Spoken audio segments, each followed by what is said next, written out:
Гүлбарчын Номанова ушул кезге чейин сайдан аккан булактын суусун ташып келип жүргөн. Жай айларында суу азайып, алыстан ташууга да туура келгенин айтат.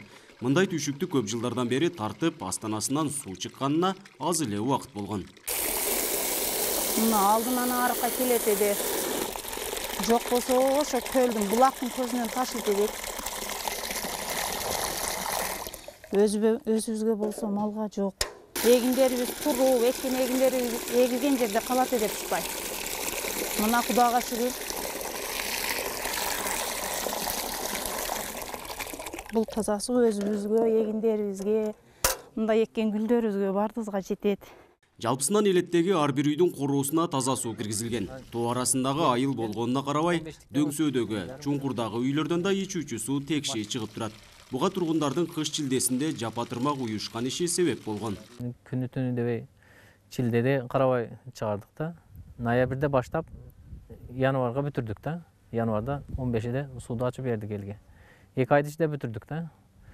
Общий 10,5 километр жаткызып шелең элге жеткизип келдик. Бул уюшумдуулук деген нерсе эң жакшы нерсе экен. Эл келди, элге рахмат, биринчи элге рахмат.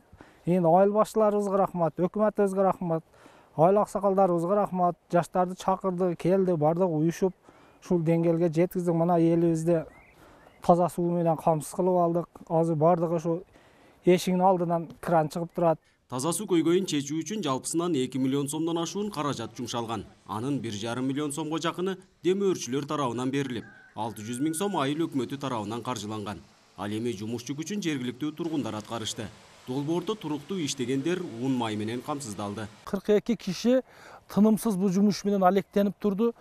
Ошол кишилерди курук койбостон мына прооннон проект өткөрүп, ошол иште кишилерди бүт ун май менен камсыздадык. Жалпы 14 тонна ун алдык, 700 литр май алдык. Ошол таза сууга жумушка чыккан кишилерди бүт азыркы күндө ушул карантинде жардам болсун деп ун май менен камсыздадык.